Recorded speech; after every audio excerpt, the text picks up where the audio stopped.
Осмата јазична академија на Меѓусојузничката конфедерација на резервни офицери на НАТО се одржува во Македонија.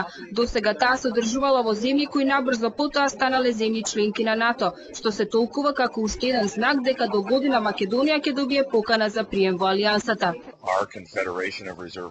Меѓусојузничката конфедерација на резервни офицери одржува различни курсеви, но јазичната академија е најважна, особено за новите членки кои доаѓаат во партнерството за мир.